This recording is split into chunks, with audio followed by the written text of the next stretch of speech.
Yeah. So let's put them in front. I don't know which one is working with both. It's okay. I just need to leave it. Good. All good.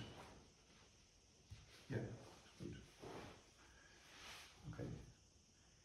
So we were talking about if you meditate and you use cannabis, and at a certain moment you really go in a meditation, that you get some pretty strong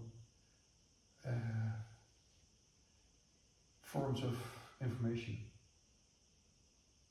Yeah, even in a form of not just words or thoughts, like even signs you experience in these moments as something true and real. Yeah. And present.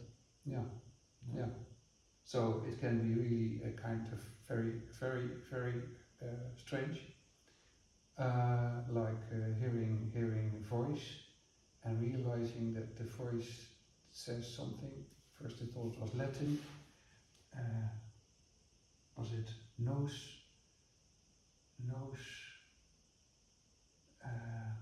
sacrada, nos sacrada, nos sacrada, so nos, the sacred knowledge, nos sacrada. Why would I think in Latin? No idea. Sacred knowledge. And then it became the sacred word. The sacred knowledge is the sacred word. And then I thought, what the fuck, sacred word? And then I understood it was not about the sacred word as some words like Yahweh or Adonai, but it could also be like the sacred word Adonai. No, it was the word was sacred, the sacred word. We can only see the divine because the sacred word is there.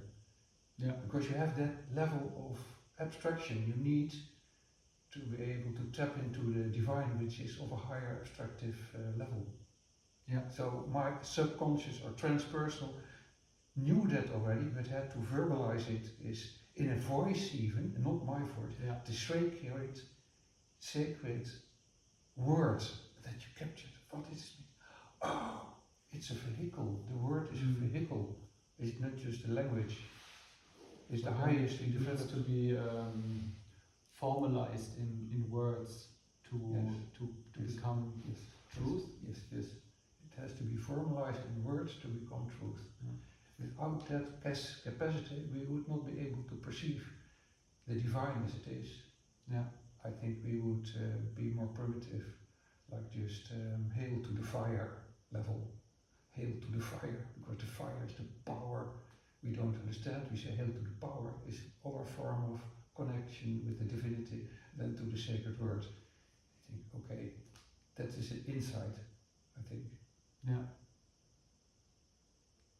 And those insights, William Blake, this famous English poet, wrote on heaven and hell, a book in 1793, I don't know, something like that, perhaps earlier. And then he wrote, God, people think is good, and the devil is wrong. And then he comes with an argumentation that this is totally wrong. That this created all the bullshit.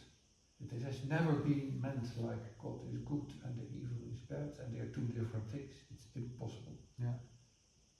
It's one doesn't exist without the other.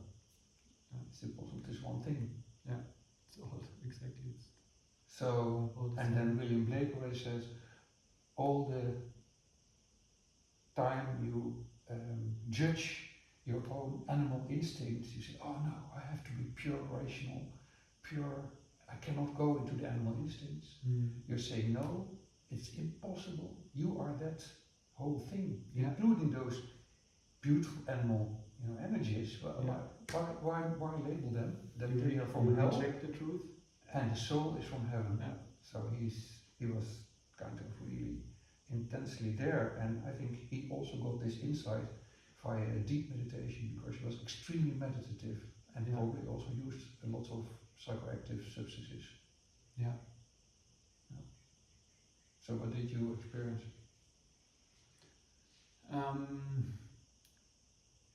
Well, I saw again this crosses, this light, almost like light swords going towards the center, and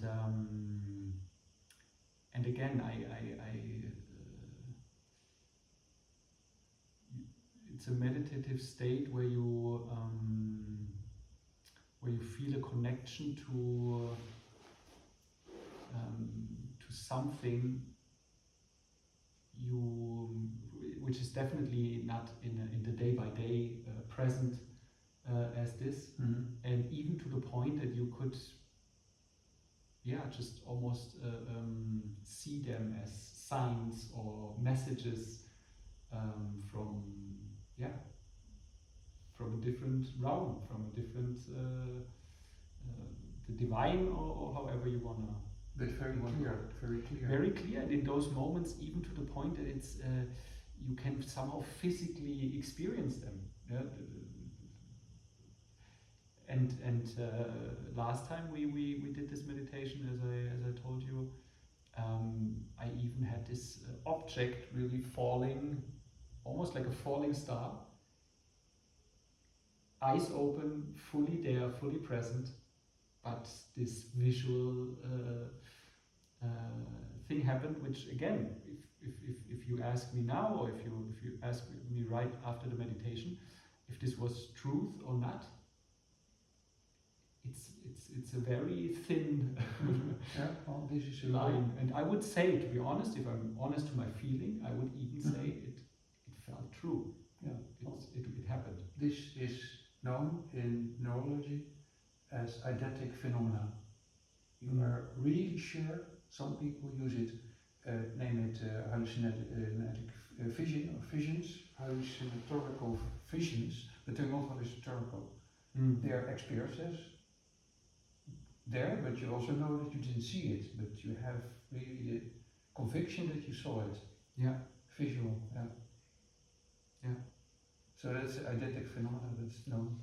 And then obviously, but this is then you start again playing with the mind and with thoughts and everything, but then you can also see that in the past and in many occasions, those messages, those symbols, those things where one, or definitely many people might say, I saw this happened here, that all kind of theories, all kind of stories, concepts, religions, books, whatever, are based on those experiences. And then what can we, on this level, what is true and what is not untrue, right? It doesn't exist then anymore. So everything is part of the truth. And what about geometrical patterns, colors? Yeah, definitely a lot. In constantly changing ways and shapes. So if you wanna really go there, I think there is a lot happening and to explore and to experience. Like another world, right? Which is sometimes nice to go into. And also there, I think cannabis is a great tool to go there and to experience this other kind of connection. And then you can ask, of course, yourself, why do you want to go there? And I think that's a very interesting aspect of real essential spiritualism, because you want to go there because you yearn to be there. How do you say that? You have this desire. It's nearly kind of desire to be somewhere.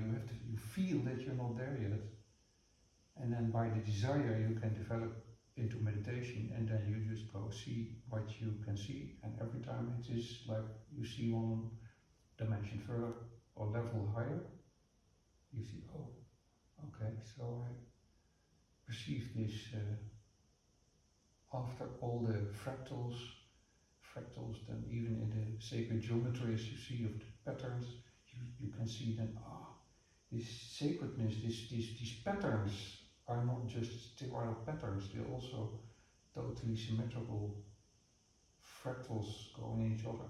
Apparently the essence of all the form world is kind of beautiful fractalizated truth, like you can see in sunflowers and in the cochlea of the human ear, and in protein structures, in DNA. You find it everywhere. It's crazy. So it's kind of divine print, and with the divine word we have entrance to the divine world with the divine word. Yeah. So it is a nice ride.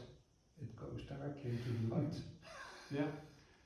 And it would be kind of weird if we wouldn't yearn for it, right? And we wouldn't. Yeah, but that's because we recognize go it. there. That's because we recognize it's possible.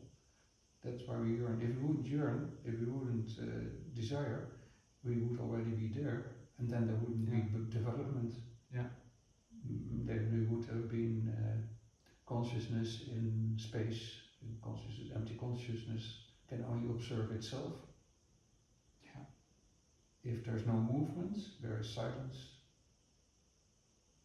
Yeah. And if there's silence, there's no development. Yeah. And it wants to develop whatever direction. It has to come into movement. Yeah. So there has to be two kind of elements: there's silence, and from silence something starts to happen. It wants to be a fountain in the now. And we are part of the fountain, and it can only fountain through us. Yeah. So that's kind of really an honor and also evocation. And probably that's people feel, and that's what they yearn, and that's what they desire, although they don't know exactly what it is. It's to be one with the consciousness, with that consciousness, because you're already it. Yeah. And then you come to the Advaita, they tell it in the Advaita, and then in the Advaita you think that it's all described, but it's just beyond. That's the beauty. So it's the journey to the consciousness, to the absolute. which it has to be a journey, because if it would be already there, it would be silence and point, no development. Crazy. probably also like a never-ending Never journey, spiral, never-ending spiral. It's like a spiral, and it's got spiral in 4 dimensions.